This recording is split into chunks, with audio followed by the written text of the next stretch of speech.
Non, c'est bien, c'est bien. C'est bien, druide, hein. Bougez un peu Mésopotamie, Babylone. Ouais. Bien, Mais non. c'est pour vous donner un peu de rythme. Bougez un peu votre corps quand même. Hein. Alors, on disait à une certaine époque que l'histoire a commencé en Mésopotamie. Alors, c'est le Louvre, mais pas n'importe quel Louvre, celui de Lens. Celui de Lens qui organise cette exposition, grande exposition consacrée à cette civilisation. Ça se passe au Louvre parce qu'évidemment, le Louvre renferme beaucoup de trésors de cette époque, comme le British Museum à Londres aussi, comme souvent les musées internationaux. Et finalement, par les temps qui courent, c'est peut-être pas si mal, parce qu'il y a toujours un petit débat en disant est-ce que c'est normal que les sculptures grecques se retrouvent au musée du Louvre, est-ce que c'est normal que la statuaire égyptienne se retrouve au British Museum ou au musée du Louvre. Vaste problème, mais là, par les temps qui courent, étant donné que cette Mésopotamie, c'est l'Irak actuel, ça touche la Syrie. Alors la Mésopotamie, oui, c'est ça, c'est l'Irak. C'est l'Irak actuel, et ça touche de près la Syrie, donc c'est pas la peine de vous expliquer que cette région en ce moment est pas très à l'abri, et donc les vestiges sont menacés. Donc finalement, on peut peut-être se réjouir que ces œuvres soient conservées dans des musées à l'abri. Donc le Louvre, il était logique d'organiser cette exposition, et ça retrace 4000 ans d'histoire. Donc c'est une des plus anciennes civilisations. On parle souvent de la Grèce, on parle souvent plus tard des Romains, de l'Égypte, mais c'est vrai qu'on parle moins des Sumériens, et pourtant ils avaient inventé un alphabet incroyable. Les Égyptiens aussi, c'était les hiéroglyphes, mais les Égyptiens, ce n'était que des petits dessins.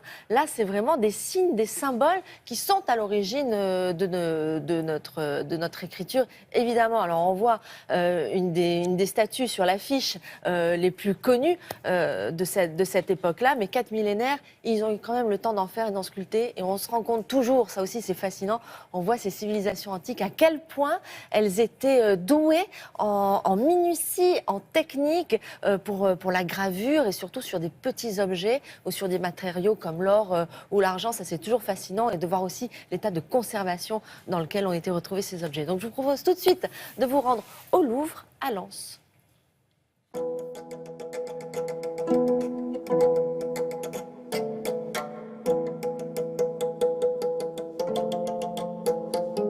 La Mésopotamie, berceau d'une des plus anciennes civilisations. Même si on la connaît moins que les civilisations grecques et romaines, elle est dans la mémoire collective et fascine les cinéastes, les écrivains et les artistes depuis sa découverte par les archéologues au XIXe siècle. C'est entre 4000 et 2000 avant Jésus-Christ que les grandes cités urbaines se développent dans le sud de la Mésopotamie, c'est-à-dire l'Irak actuel. Ces cités sont majestueuses, avec des murs d'enceinte immenses et des sculptures colossales. Les Mésopotamiens ont su développer des techniques très modernes en termes de construction et d'innovation.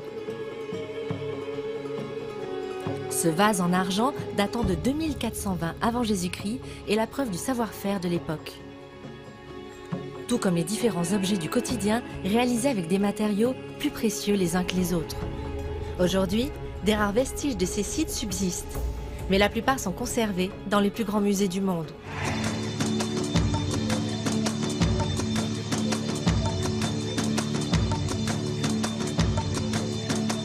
Les Sumériens vont surtout mettre en place un alphabet très complet et complexe, l'écriture cunéiforme. Les archéologues ont retrouvé des centaines et des centaines de petites tablettes qui montrent que l'écriture est au centre de la culture sumérienne. C'est sur des stèles massives que l'on grave les textes de loi, les codes qui sont à l'origine de nos sociétés modernes.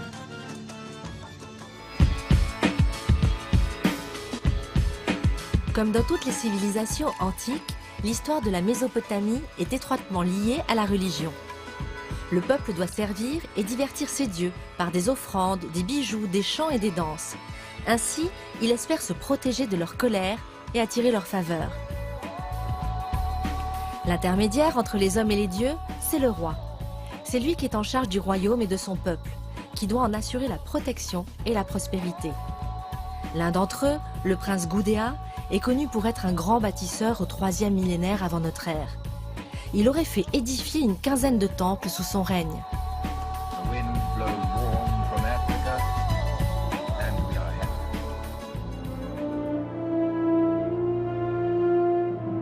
La conquête d'Alexandre le Grand en 331 avant Jésus-Christ et l'avancée des Grecs vont mettre un terme à cet empire mésopotamien qui fut l'un des plus créatifs et évolués de l'Antiquité. C'est lui qui a cassé ça, Alexandre. Et oui, Hein, et mine de quel rien. dommage, parce que finalement, cette civilisation qui était super avancée grâce à cette écriture, il s'en servait pour tout.